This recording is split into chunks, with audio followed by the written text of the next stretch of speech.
आपण रघुवंशाचा 3रा सर्ग पाहतोय आणि 3ऱ्या सर्गामध्ये 39वा श्लोक, ज्याच्यामध्ये राजा दिलीपाने यज्ञाची दीक्षा धारण केली होती किंवा यज्ञाचं ध्येय धारण केलेलं होतं असं कालिदास म्हणतोय.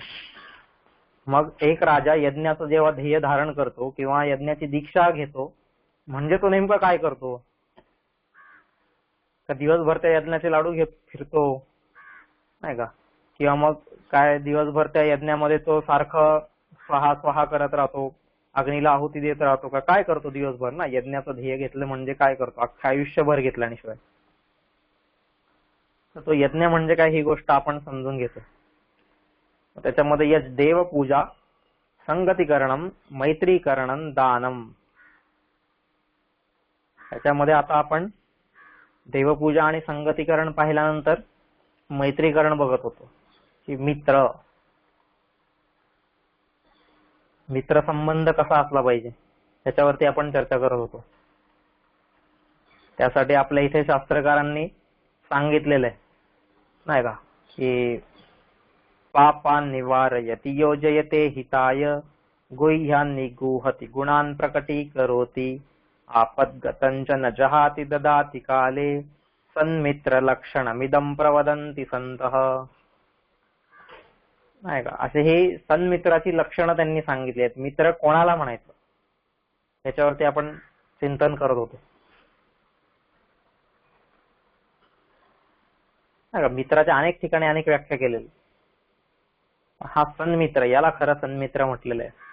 भर्तृहरी इथं सांगतोय सन्मित्र कोणाला म्हणायचं नाही का? आपल्या शास्त्रकारांनी खूप डीप त्याचा विचार केलेला आहे.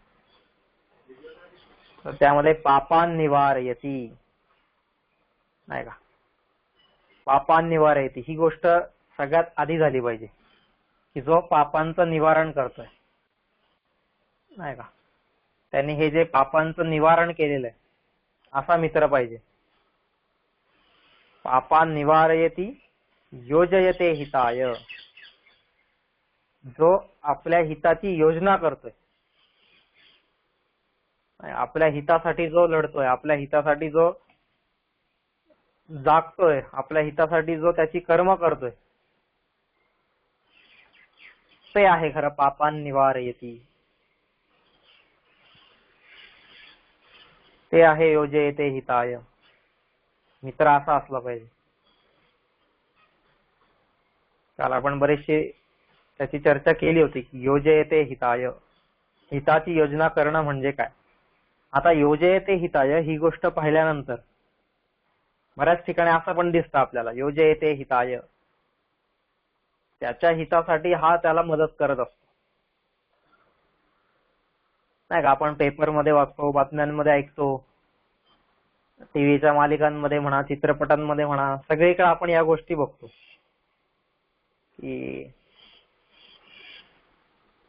एखादा मुलगा असतो तो आपल्या प्रियसाला घेऊन पळून जातो घरातून नाही का? दोघेही घर सोडून पळून जातात वगैरे, आणि त्यावेळेस त्यांना त्यांचे मित्र साथ देतात.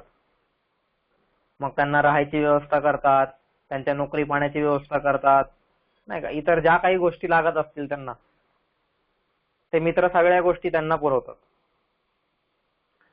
आता ही जी गोष्ट आहे इथं मित्रांनी तर त्याच्या हिताचीच गोष्ट केली ना, त्याच्या हिताची. पण हे योग्य आहे का? काय वाटतं आपल्याला की एखादा मुलगा, एखादी मुलगी आपलं घर सोडून जेव्हा पळून आलेले आणि त्यावेळेस त्यांचे मित्र त्यांना मदत करतायत, मग ते काय सन्मित्र म्हणायचे का? नाही.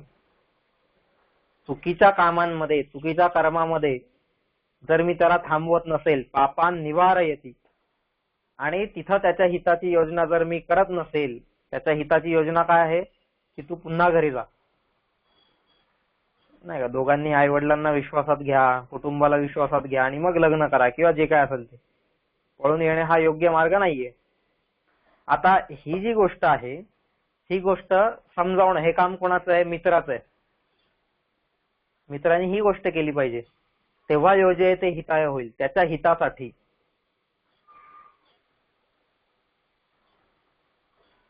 पण ही गोष्ट आपल्याला दिसत नाही. आपल्याला वाटतं नाही मग तो किती जवळचा मित्र आहे, त्याने मला अशा प्रसंगामध्ये मदत केली.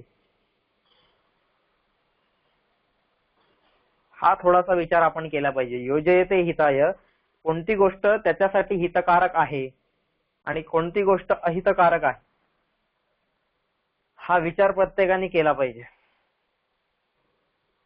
आता हित कशाला म्हणायचं नाही का, हा एक तसा खूप मोठा मुद्दा आहे. त्याच्यावरती बरीच चर्चा होऊ शकते. हित कशाला म्हणायचं आणि अहित कशाला म्हणायचं. एकच गोष्ट एका वेळेत एकासाठी हितकारक असते तर दुसऱ्यासाठी तीच गोष्ट अहितकारक असते, नाही का. त्यामुळे हितकारक म्हणणार कोणाला आपण मग, किंवा कशाला म्हणायचं ही गोष्ट माझ्यासाठी हितकारक आहे. कारण हित ही गोष्ट बऱ्याचदा सापेक्ष असते, नाही का. आणि ज्या गोष्टी सापेक्ष आहेत त्या कायम टिकत नाहीत, बरोबर की नाही.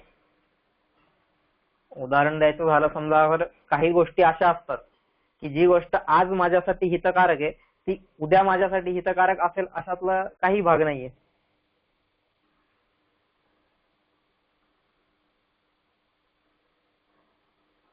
आज समजा सगळीकडे हा विषाणू पसरलेला आहे, त्यावेळेस घरात बसणं हे माझ्यासाठी हितकारक आहे. पण उद्या ज्यावेळेस सगळी पृथ्वी पुन्हा व्यवस्थित आनंदाने नाचू खेळू लागेल, त्यावेळेस पण जर मी परत घरातच बसत असेल तर ती गोष्ट माझ्यासाठी हितकारक राहणार आहे का, नाही. त्यामुळे हित ही गोष्ट काय आहे, बऱ्याचदा सापेक्ष असते. आज जी गोष्ट चांगली वाटली ती उद्या माझ्या आयुष्यासाठी चांगली ठरणारच आहे अशातला भाग नाहीये. कारण का, कारण हे भौतिक जग कायम बदलतंय आणि त्या बदलत्या जगामध्ये आपलं हित निश्चित करणं ही गोष्ट अवघड आहे. आणि म्हणून बघा, हे आपले संत मंडळी, ऋषीमुनी, वेद, उपनिषद यांनी काय केलेलं आहे की यांनी या भौतिक हिताची गोष्ट जास्त केलेलीच नाहीये. कारण भौतिक हित हे कायम बदलत राहणार आहे, कायम.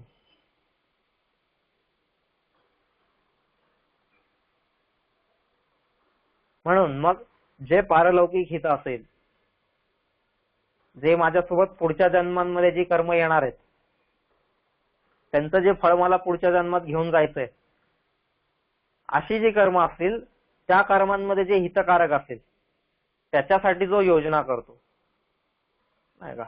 योजयते हिताय, कोणत्या हितासाठी, ह्या भौतिक हितासाठी नाही.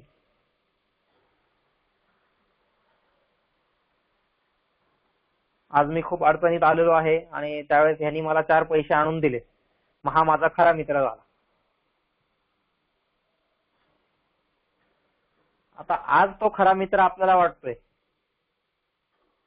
पण उद्या ज्यावेळेस तो पण संकटात पडेल आणि त्यावेळेस तुम्ही जर त्याला मदत केली नाही तर मग ते मित्रत्व टिकणार आहे का, तर ते गोष्टी टिकणार आहेत का, नाही. त्यामुळं ह्या भौतिक गोष्टींमध्ये मैत्री नसावी असं नाही, मैत्री असावी, भौतिक गोष्टींमध्ये पण मैत्री असावी, पण तिला कुठेतरी मर्यादा येतात, तिला कुठेतरी लिमिटेशन्स येतात. त्या मर्यादेच्या बाहेर जाऊन आपण नाही मैत्री टिकवू शकत.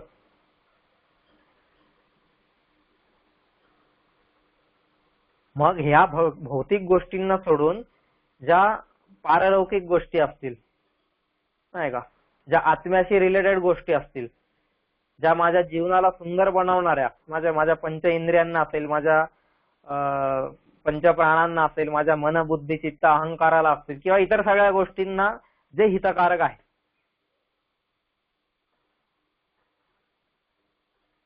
त्याच्यासाठी कर्म करणारा तो खरा मित्र.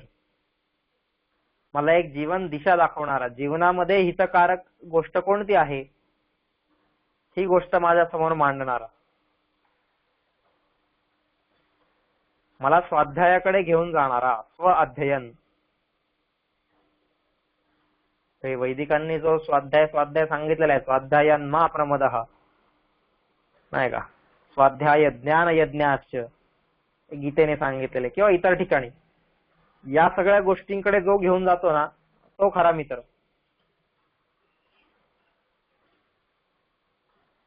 कृष्णाने अर्जुनाला वारंवार मदत केली, युद्धामध्ये इकडून वाचवलं, तिकडून वाचवलं, ह्याच्या बाणांपासून वाचवलं, त्याच्या शक्तीपासून वाचवलं, म्हणून तो आदर्श मित्र का?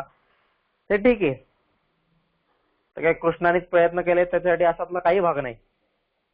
कर्णाचं सुद्धा चरित्र तसंच होतं मग, की कर्णा, मी जिवंत असतपर्यंत दुर्योधना तुला काहीच होणार नाहीये, हे नक्की होतं. आणि तोपर्यंत काही झालेलंही नाही. दुर्योधनाला वाचवण्यासाठी कर्णाने पण प्रयत्न केले, किंवा असे अजून बरेच दिसतील आपल्याला. पण त्याला त्याच्या हितकारक असलेला मार्ग दाखवणं, त्याच्या हितकारक असलेल्या मार्गावरती घेऊन जाणं, तो खरा आदर्श मित्र आहे. तो खरा सन्मित्र म्हणावा लागेल. कृष्णाने अख्खी एवढी गीता सांगितलेली अर्जुनाला का बरं सांगितली? योजयते हिताय, त्याच्या हिताची योजना त्याने केलेली आहे.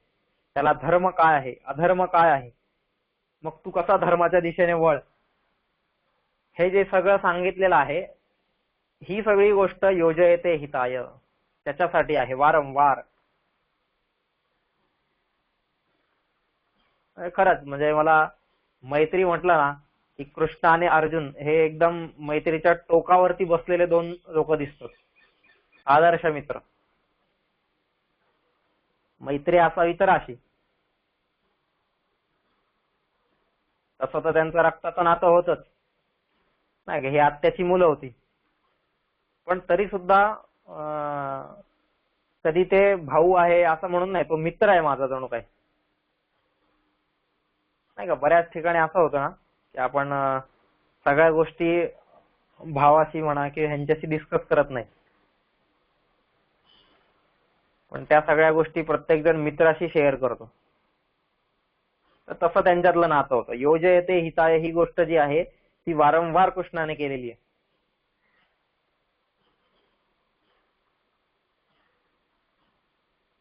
अनेकदा त्यांच्या जीवनामध्ये या गोष्टी दिसून येतात.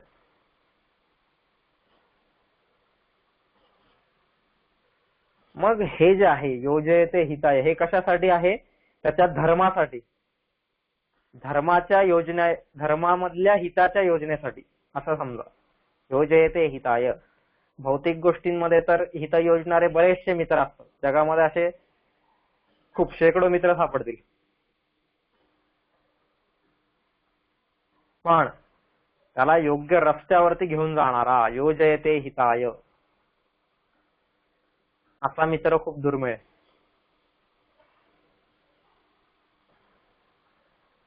आज आपले मित्र असतात, आपल्याला सांगतात हा अमुक अमुक करायचंय बरं का, चल, तिकडे घेऊन जातात, सगळ्या गोष्टी करतात आणि त्याचं श्रेय पुन्हा ते त्यांनाच घेतात, आपल्याला नुसतं वापर करून घेतात. असे काही मित्र असतात.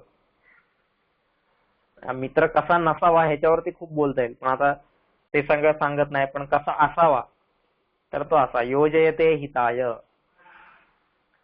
मग हा जो यज्ञ आहे त्या यज्ञामध्ये अशी मैत्रीकरण झालेलं पाहिजे सगळ्यांमध्ये. या देवपूजा संगतीकरणम मैत्रीकरणम, ते मैत्रीकरण कसं झालं पाहिजे? त्याच्यामध्ये असे लोक आले पाहिजेत, अशा लोकांची मैत्री झाली पाहिजे. पापा निवारयती योजयते हिताय.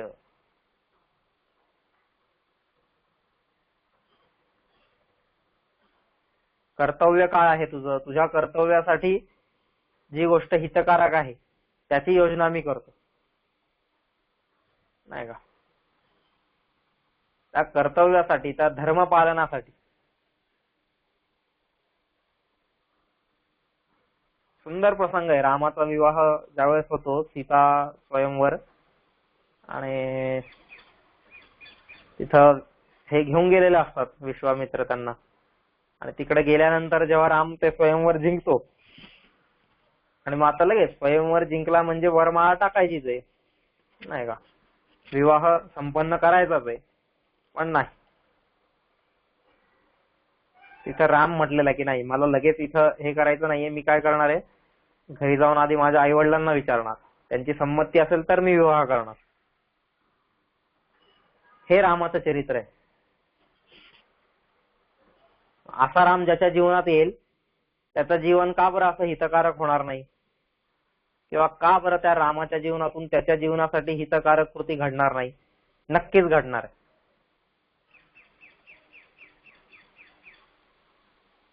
मित्र असे असले पाहिजेत, योजयते हिताय, त्यांना धर्म काय अधर्म काय ही गोष्ट प्रत्येक ठिकाणी माहिती पाहिजे आणि त्याच्यातून त्यांनी मग आपल्या हितासाठी काम करत असतील,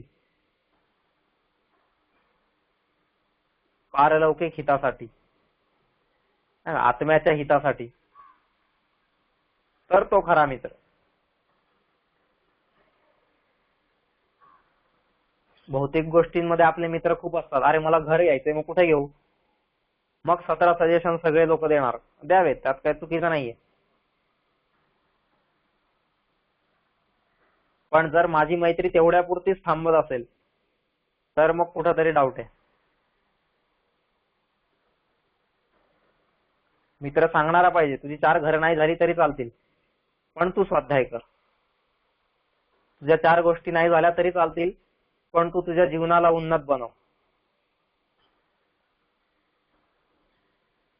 तुला एवढ्या पगाराची नोकरी नाही मिळाली तरी चालेल, पण तुझ्या जीवनामध्ये तू हे गुण घेऊन ये.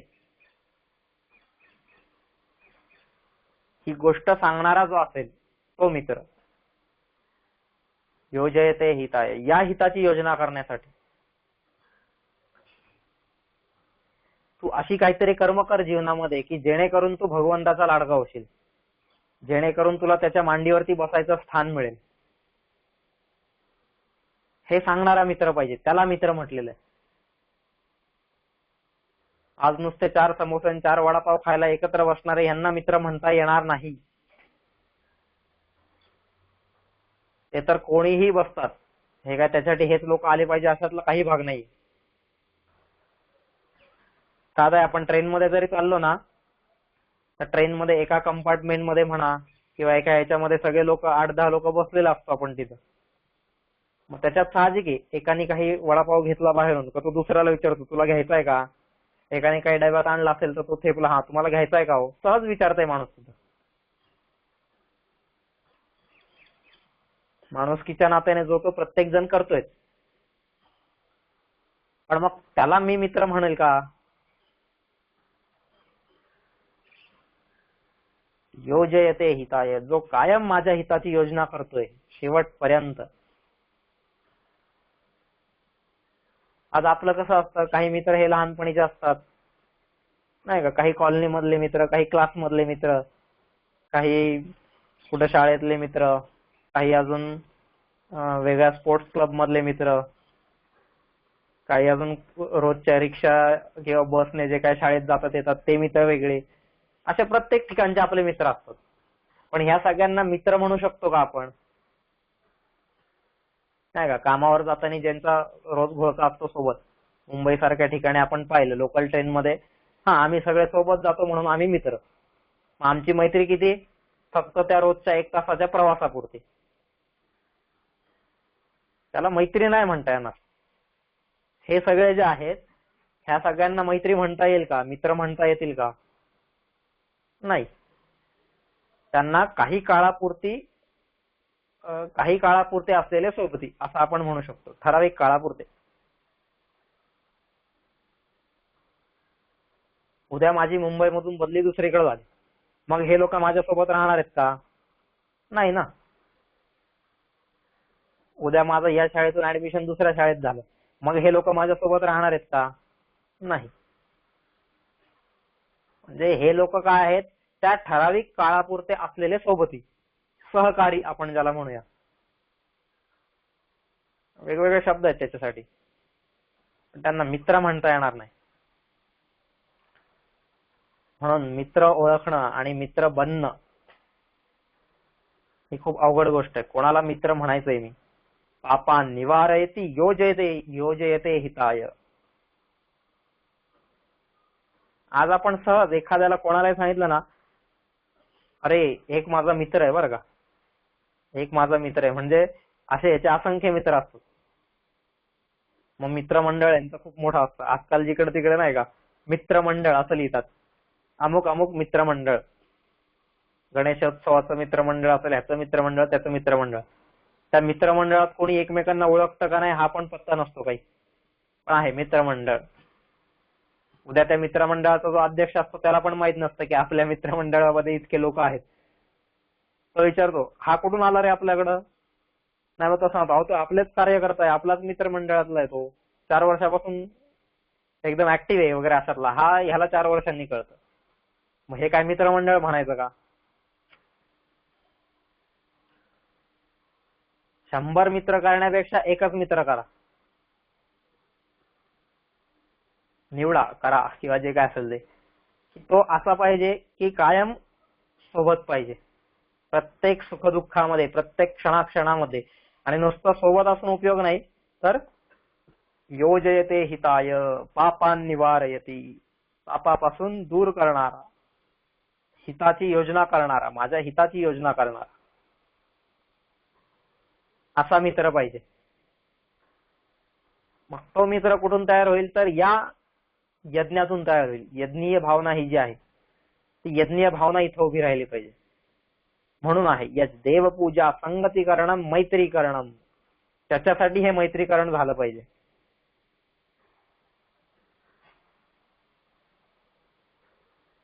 तो स्वतः आधी त्या दिशेने जाणारा असला पाहिजे आणि मग त्याने माझा हात धरून मला तिकडे घेऊन जाणारा असला पाहिजे. योजयते हिताय. आपला मित्र आपल्याला हात धरून कुठे नेतो, चल रे कॉलेज होत राहतंय, आज तिकडे पिक्चर लागलेला आहे, जाऊ थिएटरला, चल तिकडे बळबळ, चल तुझं तिकीट पण मी काढतो, तुझ्या खाण्यापिण्याची व्यवस्था पण मी करतो, फक्त तू चल, आपण जाऊ तो पिक्चर बघायला. मग ही जी गोष्ट आहे ह्याला आपण योजयते हिताय म्हणू का? नाही, तू कॉलेज सोडून दे, आज इकडे जाऊया आपण, अजिबात नाही. त्याला योजयते हिताय म्हणता येणार नाही. पण आपल्याला तोच सगळ्यात भारी वाटतो का? कारण त्याने माझं पिक्चरचं तिकीट भरलं, तिथं खायला प्यायला सगळं दिलं, झाला मग तू माझा मित्र. हा थोडा विचार आपण केला पाहिजे. मित्र कोणाला म्हणायचंय मला? जो सत्कर्मांकडे वाटचाल ज्याने सुरू केलेली आहे आणि त्याने केलेल्या वाटचाली सोबतच तो आपल्या पण जीवनाला त्या सत्कर्माकडे घेऊन जातोय, सत्कर्माच्या दिशेने आपल्या जीवनाची गती तो वळवतोय, नाही का? त्या दिशेने आपल्याला गतिमान करतोय, तो खरा योजयते हिताय, तो खरा हिताची योजना करणारा असला आहे असं म्हणता येईल आपल्याला, नाही का? म्हणून तर हे कृष्ण आणि अर्जुनाचं उदाहरण का बरं आहे, त्याच्यासाठी आहे.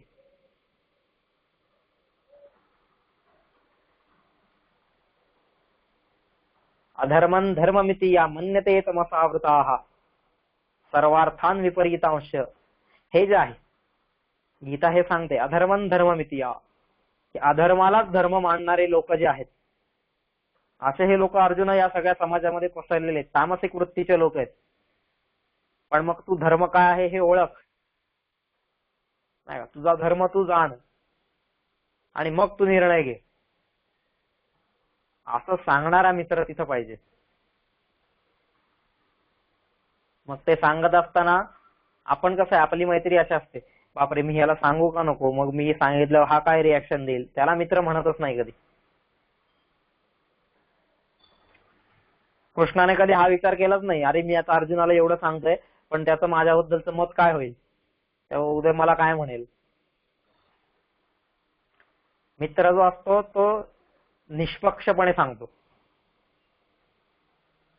दोन्ही गोष्टी सांगतो. तो अमुक अमुक असं केल्याने हा रिझल्ट येणार आहे, पण नेमकं त्याच्या विरुद्ध जर केलं तर असा रिझल्ट येणार आहे.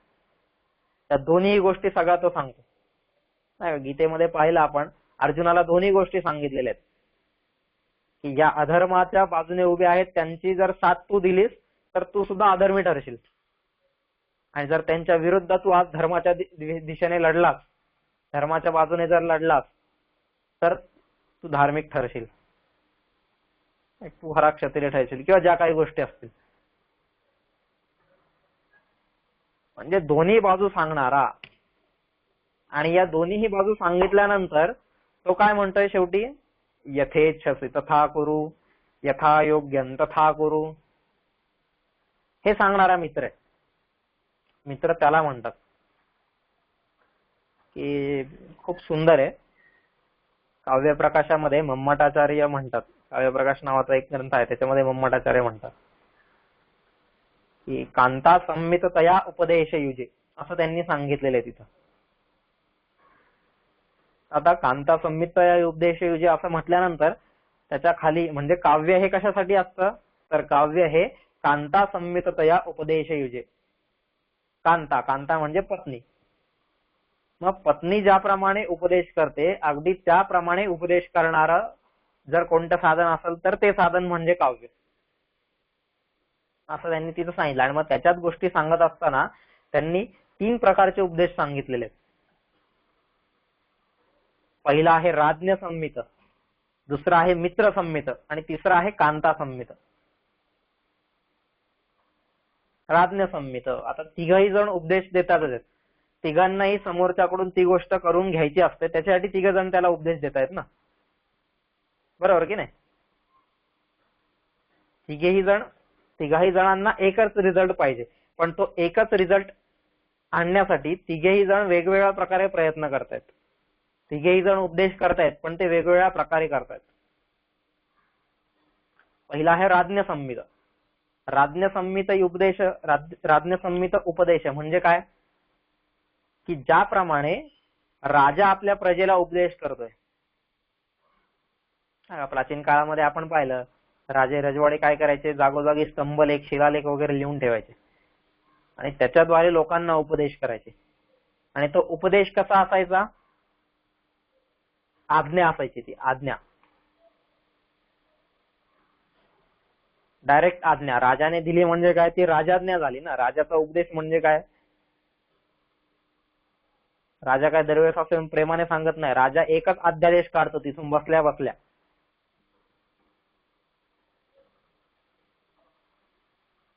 त्याला राजाचा उपदेश म्हणतात.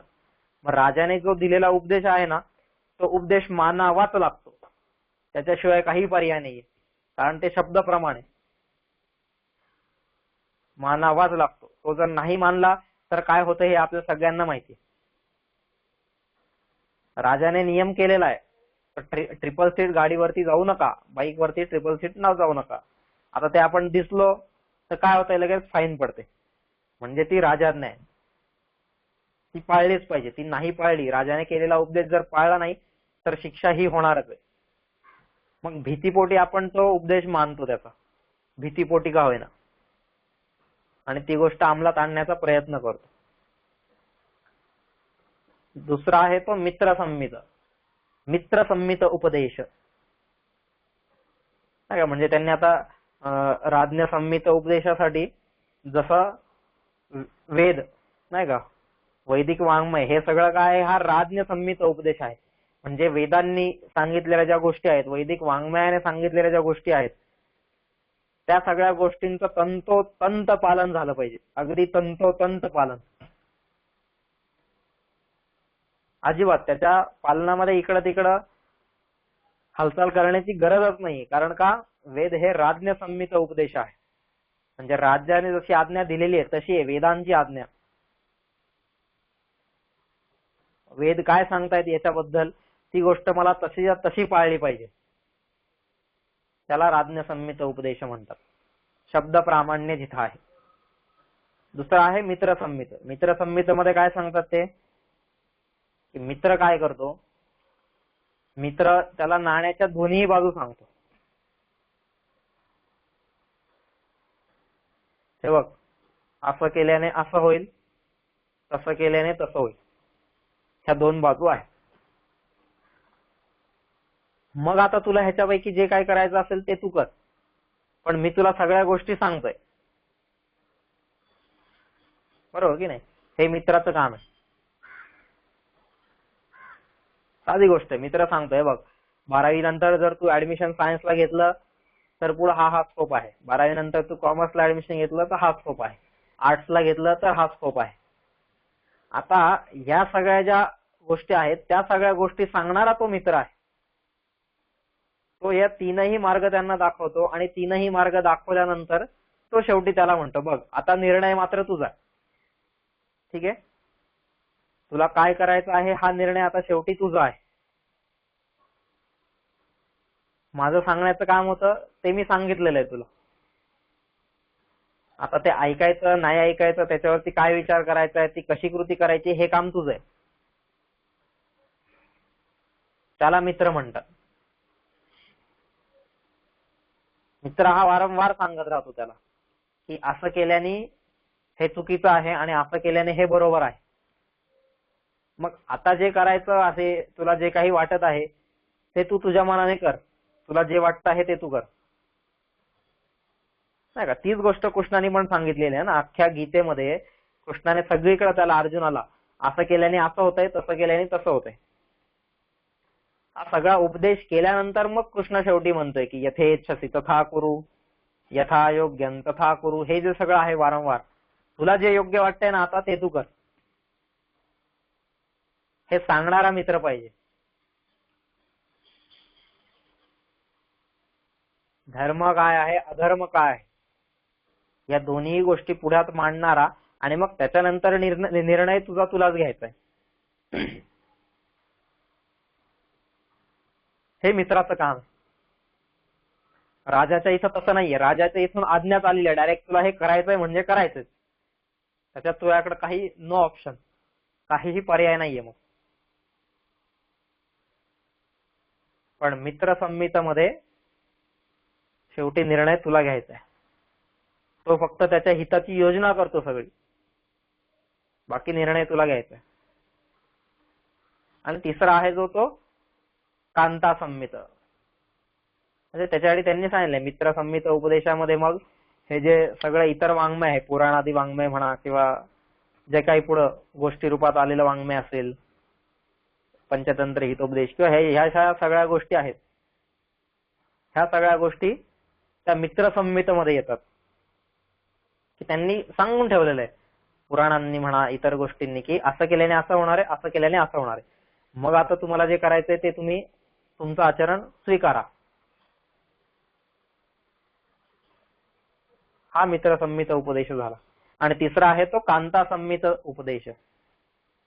कांता म्हणजेच पत्नी. पत्नी काय करते, पत्नीला पण ती गोष्ट करून घ्यायची असते, पण पत्नी ही राजासारखी आज्ञा देत नाही.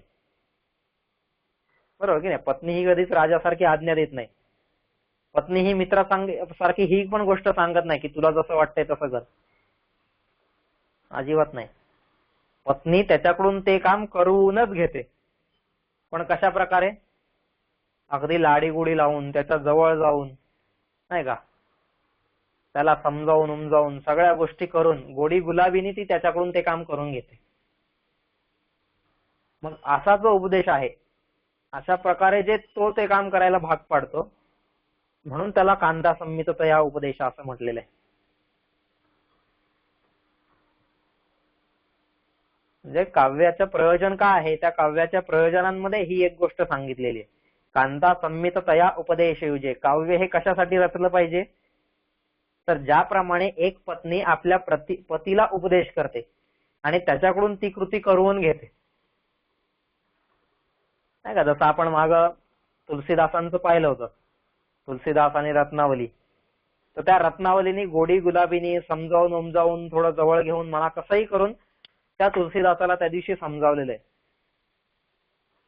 पण तेच तुलसीदासाला एखाद्या राजाने आज्ञा केली असती तर जोपर्यंत राजाज्ञा आहे तोपर्यंत त्यांनी ती पाळली असती. राजाज्ञेची डेडलाईन संपली की मग हा परत आपल्या कामाला मोकळा. किंवा एखाद्या मित्राने जरी सांगितलं असतं आणि शेवटी यथेच्छसे तथा कुरु असं म्हटलं असतं तरी ह्याने किती त्यातलं ऐकलं असतं माहित नाही. म्हणून मग तो कांता संमिततया उपदेश. ज्यावेळेस एखादी पत्नी हा उपदेश करते तर तो उपदेश पतीला ऐकावा लागतो का, कारण इतक्या गोडी गुलाबीने सांगितलेला असतं, नाही का, सगळ्या गोष्टी. खूप म्हणजे पाहण्यासारखी गोष्ट असते. बायकांना काय साडी घ्यायची, घरात काय वस्तू घ्यायच्या, इतर काही घ्यायच्यात ना, मग बघा इतक्या त्या गोडी गुलाबीने आणि सगळ्या गोष्टीने आपल्या व्यवस्थित पतीला समजून सांगतात. आणि मग पतीला ती गोष्ट इतकी पटते बायकोनी सांगितलेली का मग तो तिचा ऐकायला लागतो. कारण का, कांता संमिततया उपदेश. म्हणून तर हे जे नातं आहे पती पत्नीचं नातं हे सगळ्यात श्रेष्ठ मानलेलं आहे.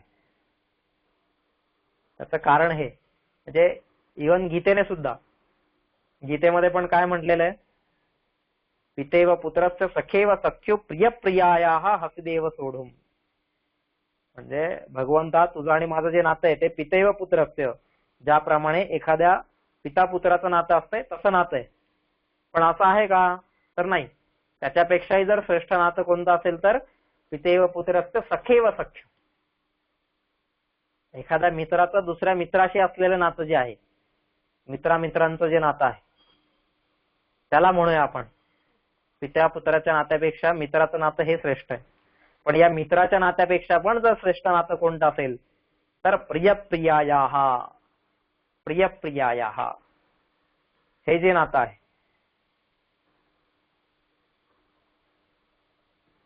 नाही का, जसं मीराबाई असेल किंवा इतर सगळे लोक असतील, त्यांच्यातलं आणि जे भगवंतामधलं नातं आहे, भगवंताशी ज्यावेळेस लग्न होईल माझं त्यावेळेस आमच्यातलं जे नातं निर्माण होणार आहे ते खरं नातं असणार आहे, त्याला जास्त व्हॅल्यू दिलेली आहे. तीच गोष्ट इथं कांता संमित्त या उपदेशमध्ये सुद्धा आहे. पण हे सगळं सांगण्यामागचं तात्पर्य एवढंच की त्याला मित्र संमित उपदेश म्हणतात. मित्र काय करतो की हा धर्म आहे आणि हा अधर्म आहे हे वारंवार त्याला दाखवून देण्याचं काम मित्र करतो. मग आता तुला ह्याच्यातली जी गोष्ट योग्य वाटते ना ती तू कर, माझं काही म्हणणं नाही.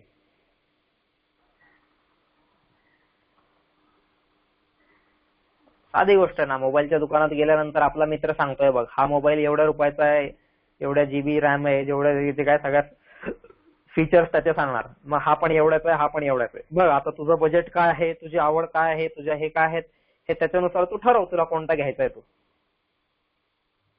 मित्र हा सांगत नाही हाच घे म्हणून. मित्र म्हणतोय बघ हे 4 ऑप्शन्स आहेत, हे घेतल्याने हा फायदा आहे, तो घेतल्याने तो फायदा आहे, ह्याचा असा तोटा आहे, त्याचा तसा तोटा आहे, जे काय असेल. मग आता तू बघ तुला कोणती गोष्ट पाहिजे, कोणती गोष्ट करायची आहे, हा विचार मात्र शेवटी तुझा आहे. तो विचार तू कर. याला मित्र म्हणतात. मित्र संमिततया उपदेश. त्यामुळे खूप सुंदर हे कृष्ण आणि अर्जुनाचं जे नातं आहे ना ते त्या प्रकारे वाटतं, अगदी त्या प्रकारे. त्या नात्याला दुसरी तोडच नाही मग जगामध्ये.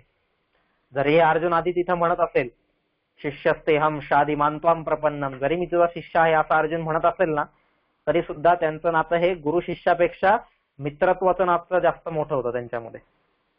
म्हणून तर हे सखेती मत्वा प्रसवयेदुक्तम, हे कृष्ण हे यादव हे सखेती. तो त्याला सखा सखा सखा वारंवार सखा म्हणतोय, कारण ते मैत्रीपूर्ण नातं. मग मित्र कसा असावा तर असा असावा, असा उपदेश करणारा असावा. मित्र संमिततया उपदेश युजे. अमुक गोष्ट केलीस तर धर्माच्या मार्गावर पुढे जाशील, अमुक गोष्ट केलीस तर अधर्माकडे मागे येशील परत, हे सांगणारा मित्र पाहिजे वारंवार. आणि ते आज 2 दिवस सांगणार नाही, कायम आयुष्यभर. नाही का, जसं मी म्हटलं मगाशी की लहानपणी शाळेतला वेगळा मित्र, कॉलेजचा वेगळा मित्र, पुढे नोकरीला लागला वेगळा मित्र, पुढे संसार चालू झाला वेगळा मित्र, नंतर म्हातारपणी मग ते पारावर बसणारे ते वेगळे मित्र, आणि शेवटी मैत्रीला मग त्याच्यातला एकही नसतो. आता ही जी गोष्ट आहे याला मैत्री म्हणत नाहीत. एकदा मित्राने हात धरला ना मग तो कायमचा धरला. कितीही संकट येऊ, कितीही आनंदाचे प्रसंग येऊ, काहीही येऊ, मग योजयते हिताय, त्या वेळेस तो त्याच्या हिताची योजना करत राहणार.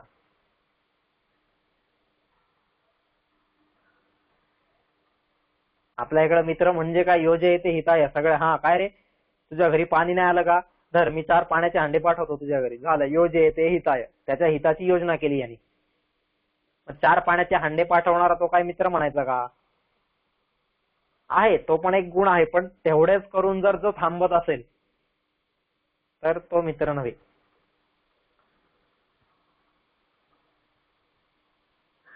नाही का, माझा जे सूक्ष्म देह आहे त्या सूक्ष्म देहाला उन्नत बनवणारा, नाही का, जो 17 तत्वांचा लिंग देह आहे, 18 तत्वांचा लिंग देह आहे, त्या लिंग देहाला उन्नत बनवणारा तो मित्र असला पाहिजे. त्याला योजयते हिताय म्हणतात. त्याच्या हिताची योजना करणारा जो असेल. सत काय आहे, असत काय आहे, धर्म काय आहे, अधर्म काय आहे, या गोष्टी वारंवार माझ्यावरती बिंबवणारा तो खरा मित्र, त्याला मित्र म्हणतात. त्या ठिकाणी जो योजयते हिताय, अशी ह्याला खरा मित्र म्हणून आपण मग प्रत्येकाने हा विचार केला पाहिजे की माझ्या जीवनात असा कोणी मित्र आहे का, किंवा मी कोणाच्या जीवनात असा मित्र बनून गेलोय का, त्याच्या जीवनात माझं स्थान असा मित्र म्हणून आहे का, हा विचार झाला पाहिजे तिथं. योजयते हिताय.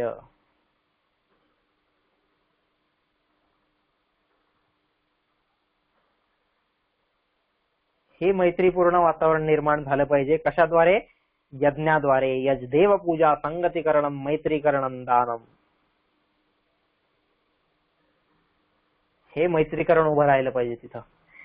समाजामध्ये प्रत्येक माणूस या विचारांनी भरलेला पाहिजे. मग बघा बरं तो समाज कसा तयार होईल. ज्या समाजामध्ये हे सगळे असे आहेत ना, ज्या ज्या गोष्टी बघा तिथं आपण ज्या ज्या पाहत आलेलो आहे, देवपूजा समाजामध्ये जर तशी देवपूजा असेल, समाजामध्ये जर तसं संगतीकरण असेल आणि समाजामध्ये जर अशी मैत्रीकरण असेल, तर तो समाज का बरं श्रेष्ठ होणार नाही. म्हणून तर आपल्या संस्कृतीने यज्ञाला मुळाशी ठेवलेलं आहे. त्याचं कारण हे देवपूजा संगतीकरणम मैत्रीकरणम. त्या मैत्रीकरणामध्ये सांगतायत पापान निवारयति योजयते हिताय. पुढचा गुण काय आहे? गुह्यान निगुहती.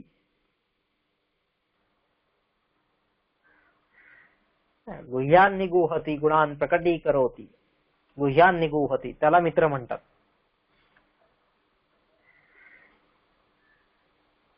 एखाद्याचं गुपित असतं की नाही, एखाद्याचं गुपित काही असतं, गुप्त गोष्ट असते, ती गुप्त गोष्ट त्याला सांगितली ना की जो स्वतःमध्येच ठेवतो. गुह्यान निगुहती. जी काही गुह्य, गुह्य म्हणजे गुप्त, की जी कोणालाही दुसऱ्याला माहित होऊ देता कामा नये अशी जी गोष्ट आहे तिला गुह्य म्हणतात. नाही का? मग ती गुह्य गोष्ट, ती गुप्त गोष्ट जी आहे ती स्वतःकडे ठेवणारा किंवा स्वतःच्या मित्रापुरतीच मर्यादित ठेवणारा असा जो असेल, त्या दोघांपुरतीच ती गोष्ट मर्यादित राहते, त्याला मित्र म्हटलेलं आहे. गुह्यान निगुहती ते सन्मित्राचं लक्षण आहे. एखाद्याची गुप्त गोष्ट आपल्याला माहिती झाल्यानंतर ती आपल्यापर्यंत स्थिर ठेवणं खूप अवघड गोष्ट असते. ते गुह्य लपवून ठेवणं. गुह्यान निगुहती. आपल्याला एकीकडून माहित झालं ना, आपण कधी दुसरीकडे सांगतो असं आपल्याला होत राहतं. ते सांगितल्याशिवाय चैनच पडत नाही आपल्याला. आणि मग ही गोष्ट म्हणतात लोक महिलांमध्ये, ते असं काही नाही. तेवढी महिलांमध्ये तेवढीच पुरुषांमध्ये पण असते. हा एवढंच की महिलांमध्ये ती जरा गती जास्त असते, पण पुरुषांमध्ये पण असते. एखादी गुप्त गोष्ट सांगितली की ती त्या ठिकाणी राहिली पाहिजे, हे कधीच होत नाही. लगेच आपल्याला वाटतं चार लोकांना कधी सांगून कधी नको. हा भाव आपल्यामध्ये कायम तिथं उभाच असतो, डोकावून उभाच असतो तिथं. गुह्यान निगुहती. एकदा बिरबलाच्या दरबारामध्ये, म्हणजे अकबर बादशाहच्या दरबारामध्ये खूप मोठा मूर्तिकार आला होता. आणि तो मूर्तिकार आल्यानंतर त्याने सांगितलं की त्या ज्या 3 मूर्ती आणल्या होत्या त्याने, आणि 3 मूर्ती आणल्यानंतर त्याने तिथं दरबारात सगळ्यांसमोर ठेवल्या आणि सांगितलं की ह्या 3 ज्या मूर्ती आहेत ना, या 3 मूर्तींपैकी सगळ्यात सुंदर किंवा सगळ्यात उत्कृष्ट अशी मूर्ती कोणती आहे हे तुम्ही ओळखा. आता हे ओळखायला सांगितल्यानंतर सगळ्यांनी पाहिलं तिथं, तर 3ही मूर्ती अगदी हुबेहूब एकसारख्या होत्या. अगदी हुबेहूब, काही त्यांच्यामध्ये फरक नाही. सगळ्यांनी पार त्याच्या पायाच्या अंगठ्यापासून अगदी डोक्याच्या केसापर्यंत सगळ्या त्या मूर्ती, 3ही मूर्ती प्रत्येकाने चेक केल्या.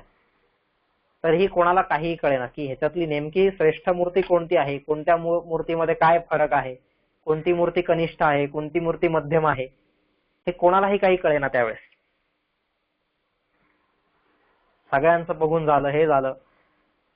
आणि मग बादशाह म्हणाला, काय तुमच्यापैकी एकही ओळखू शकत नाही का की ह्याच्यातली कोणती मूर्ती कनिष्ठ आहे, कोणती श्रेष्ठ आहे, कोणती मध्यम आहे.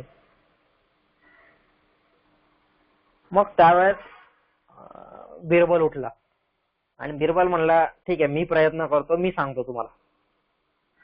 आणि बिरबलाने काय केलं, मग तो म्हणला एक गवताची काडी आणा म्हणतो. बरं, आणली. त्यांनी काय केलं, ती गवताची काडी त्या मूर्तीच्या कानात टाकली. पहिल्या मूर्तीच्या कानात टाकली तर ती काडी तोंडातून बाहेर आली त्या मूर्तीच्या, म्हणजे असं इथून टाकल्यानंतर ती इकडून बाहेर आली. मग बिरबल सगळ्यांना म्हटलं, थांबा जरा पुढे बघू. मग बिरबलाने काय केलं, दुसऱ्या मूर्तीच्या कानामध्ये काडी टाकली. दुसऱ्या मूर्तीच्या कानामध्ये काडी टाकल्यानंतर ती दुसऱ्या कानातून बाहेर निघाली. एका कानातून टाकली आणि दुसऱ्या कानातून बाहेर निघाली. आणि तिसऱ्या मूर्तीच्या कानात बिरबलाने ती काडी टाकली. ती काडी जशी कानात टाकली तशी ती बाहेर आलीच नाही, कुठूनच बाहेर आली. मग बिरबलाने सगळ्यांना सांगितलं, हे बघा, ती जी पहिली मूर्ती होती ना, जिच्या तोंडातून काडी बाहेर आली, ती कनिष्ठ आहे. जी दुसरी मूर्ती होती ती कानातून पलीकडे गेली, ती मध्यम आहे. आणि जी मूर्तीमध्येच नाहीशी झाली किंवा मूर्तीमध्येच राहिलेली आहे आतमध्येच, ती श्रेष्ठ आहे. सगळे दरबारी विचारायला लागले, असं का बरं, काही कळत ना, असं का बरं म्हणतोय हा. त्यावेळेस त्यांनी सांगितलं की पहिल्या मूर्तीने काय केलं, त्याच्या कानावरती जे पडलं ते लगेच दुसरीकडे ओकून तो मोकळा, नाही का, लगेच बाहेर सांगून मोकळा.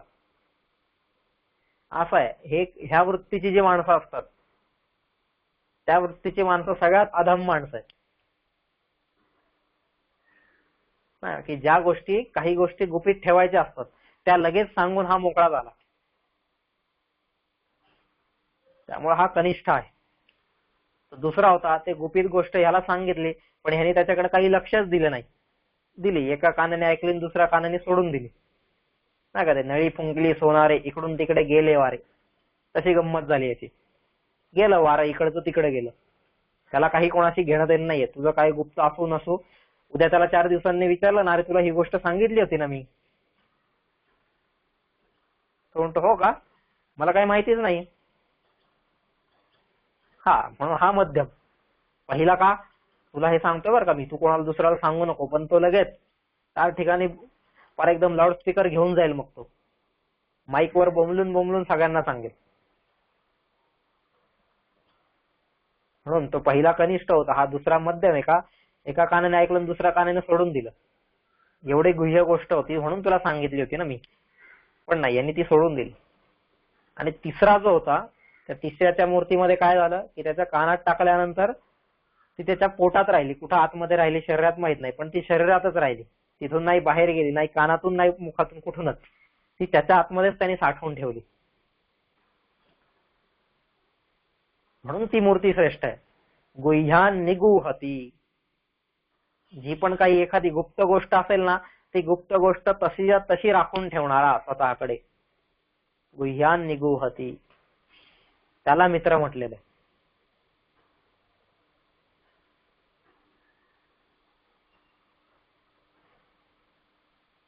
ही जी गोष्ट आहे की हनुमान आणि रामाची ती कथा आहे, ती कावळ्याची, नाही का. तर ती कावळ्याच्या कथेमध्ये राम फक्त तिथं, सीता, राम आणि हनुमान ह्या तिघांनाच ती गोष्ट माहिती असते, त्याच्या पलीकडे चौथ्या कोणालाच माहिती नसते.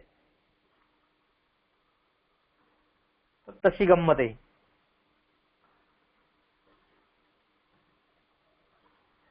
गुह्यान निगूहती. आपल्याला काय होतं, एकाला सांगितलं ना, तू कोणाला सांगू नको बरं का, मग तो त्याचा दुसरा कोणीतरी जवळचा मित्र असतो, त्याला सांगतो, बघ मी फक्त तुला म्हणून सांगतोय, तू बाकी तिसऱ्या कोणालाही सांगू नको. मग तो तिसरा मित्र चौथ्याला सांगतो का, तू माझ्या सगळ्यात जवळचा म्हणून फक्त मी तुला सांगतोय. असं करत करत ते 100 जणांना माहित होतं ती गोष्ट. याला गुह्यान निगूहती नाही म्हणत, नाही का. ज्यावेळेस माणूस एखादी गुप्त गोष्ट त्याला सांगतोय, याचा अर्थ काय की ती फक्त आणि फक्त आपल्या दोघांमध्येच राहिलं पाहिजे, अजिबात बाहेर तिसरीकडे कुठेही पडता कामा नये. अशा काही गोष्टी असतात ना, त्याला गुह्यान गुहती म्हटलेलं आहे. मित्र असावा तर कसा, असा असावा की जी गोष्ट लपवून ठेवण्यासारखी आहे ती लपवून ठेवणारा. आपल्या इथं नेमकं उलट असतं, जी लपवून ठेवण्यासारखी गोष्ट असते ना ती आपण फार एकदम ढोलबिल घेऊन गावभर सांगत फिरतो.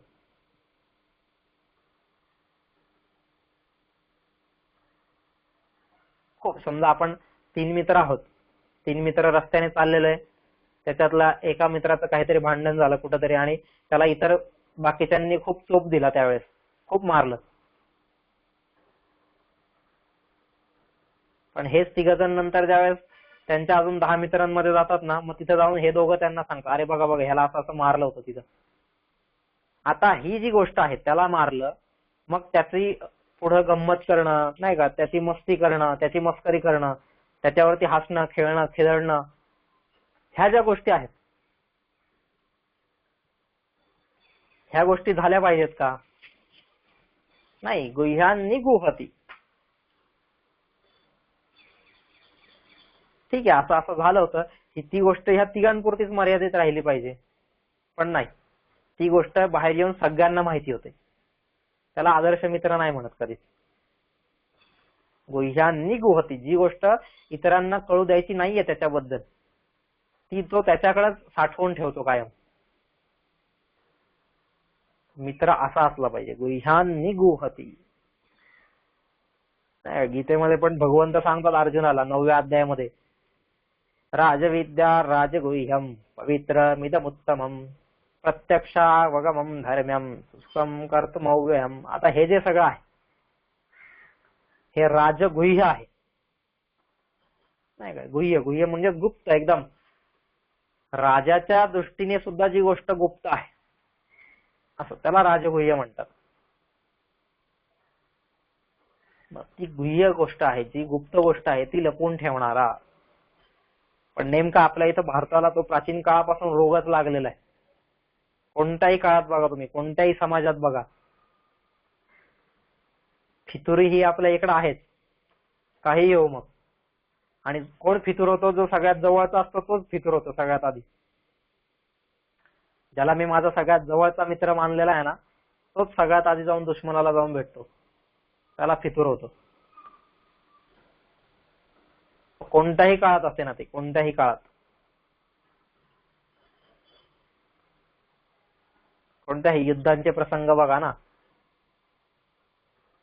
अगदी आजच्या काळात जरी पाहिलं तुम्ही, हे आजच्या काळात युद्ध म्हणजे काय, हे जे राजकीय नेत्यांची जी निवडणूक असतात त्यांच्यासाठी ते युद्धच आहे. त्या निवडणुकीत काय होतं, नेमका जो सगळ्यात जवळचा असतो तोच त्या दिवशी त्याला सोडून जातो आणि सगळी इकडची गुपितं सगळं तिकडे उघड करून देतो.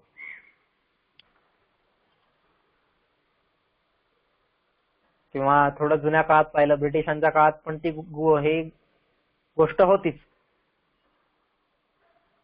फितुरी. लोक लगेच फितूर व्हायचे ब्रिटिशांना की अमुक अमुक ठिकाणी हे सगळे सैनिक लपले आहेत, जा तुम्ही त्यांना स्वातंत्र्य सैनिकांना मारा. हे स्वातंत्र्य सैनिकांचे पत्ते कोण द्यायचं त्यांना?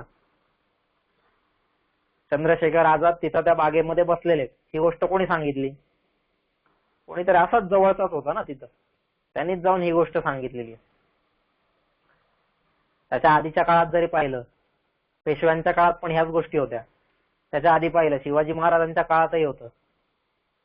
त्याच्या पण आधी पाहिलं जे काही इतर बहमनी साम्राज्य असेल, राष्ट्रकूट असतील, चौर चेल पांड्य, जे काय सगळे लोक होते, प्रत्येक साम्राज्यामध्ये या गोष्टी दिसतात. अगदी चाणक्याच्या काळापर्यंत पण, इकडे महाभारताच्या काळात पण बऱ्याच ठिकाणी या गोष्टी दिसतात. गुह्यान गुहती, ही गोष्ट झाली पाहिजे. जे गुपित आहे ते गुपित त्याच्याकडेच ठेवलं पाहिजे, अजिबात तिसऱ्याला कळता कामा नये. आपलं कसं असतं, एखाद्याला सांगितलं ना ही गोष्ट तू नको सांगू, तर नको सांगू म्हटल्यावर त्या रात्री त्याला झोपच येत नाही. मग जोपर्यंत उद्या सकाळी जाऊन तो गावभर ती गोष्ट सांगू येत नाही, मग ती सांगितल्यानंतर त्या रात्री त्याला चांगली झोप येते. हा बरे, चला आज माझा बोज उतरला असं त्याला वाटतं. तिथं याला मित्र म्हणता येणार नाही. गुह्यान गुहती, ती गुप्त गोष्ट राखून ठेवणं. हनुमंताकडे कितीतरी गोष्टी अशा होत्या, पण त्यांनी कधीही कोणालाही सांगितलेली नाही त्यातली एकही गोष्ट. म्हणून कावळ्याची ते उदाहरण दिली की एवढं गुपित ते फक्त राम आणि सीतेलाच माहिती होतं, आणि वेळ प्रसंग आल्यामुळे ते ह्याला सांगावं लागलं, नाहीतर काही कोणाला सांगण्याची गरज नव्हती. त्याला म्हणतात गुह्यान निगूहती.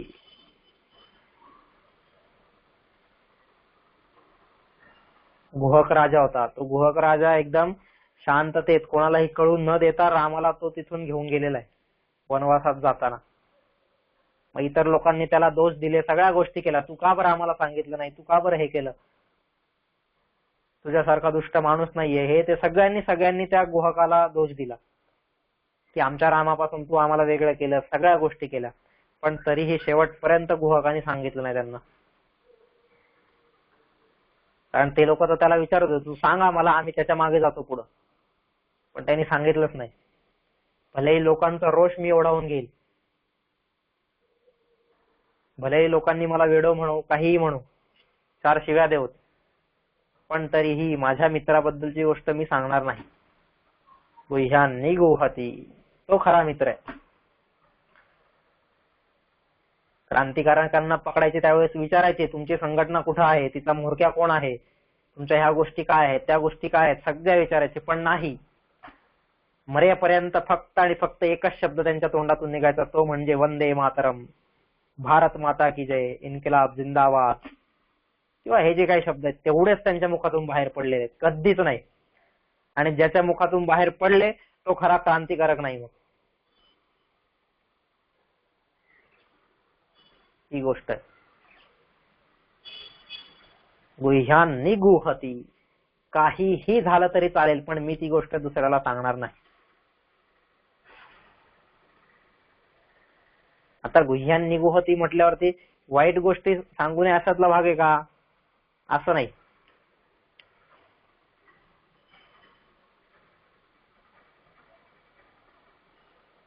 ज्या गोष्टी सांगण्यायोग्य आहेत त्या तर सांगायच्याच, पण ज्या गोष्टी गुप्त ठेवण्यायोग्य आहेत त्या गुप्त ठेवायच्या. आता हा विवेक प्रत्येकामध्ये असला पाहिजे की मला कोणती गोष्ट सांगायची आणि कोणती गोष्ट नाही सांगायची, किंवा इतर ज्या काही गोष्टी असतील, हा विचार आपण तिथं प्रत्येकाने केला पाहिजे. गुह्यान निगूहती. मैत्री असावी तर अशी, याला मित्र म्हणतात. आणि अशी मैत्री कशी उभी राहील, कुठून उभी राहील, तर ती मैत्री उभी करण्यासाठी यज्ञ आहे. यज्ञ हे फक्त स्वाहा स्वाहा करण्यासाठी नाही, हे वारंवार मी सांगेन. यज्ञाची जी कन्सेप्ट आपल्या डोक्यात भरलेली आहे ना, ती कन्सेप्टच थोडी आपण दूर केली पाहिजे. 4 ब्राह्मण तिथं मंत्र म्हणत बसलेले आहेत, तिथं तेल तूप ओततायत आणि ते थंडीला मानलेलं आहे तिथं, नाही का, अरणी तयार केलेली आहे, आणि बघ त्याच्यातून कायम त्या अग्नीमध्ये स्वाहा स्वाहा करत चाललेले आहे. त्याला यज्ञ म्हणत नाही. यज्ञातला तो एक भाग झाला, 100 भागांपैकी एक भाग आहे ते कर्मकांड. पण बाकीचे 99 भाग आपण कधी विचारच करत नाही. त्याचा विचार झाला पाहिजे. तर हे मैत्रीकरण उभं करणं म्हणजे यज्ञ आहे. यज्ञ देवपूजा, संगतीकरण, मैत्रीकरण, दानम, ह्या सगळ्या गोष्टी त्याच्यामध्ये उभ्या ज्या दिवशी होत असतील ना, त्या दिवशी तो खरा यज्ञ आहे. आणि तो यज्ञ या संस्कृतीला मान्य आहे. त्या यज्ञावरती ही संस्कृती टिकलेली आहे. त्या यज्ञावरती ही संस्कृती आज डोलते, नाही का, मानाने उभी आहे, ताट मानेने उभी आहे. का? कारण हिच्या मुळाशी तो यज्ञ आहे. हे जे मैत्रीकरण आहे, गुह्यान्नि गुहती पापान् निवारयति योजयते हिताय गुह्यान्नि गुहती. ती गुप्त गोष्ट तशी तशी ठेवणं,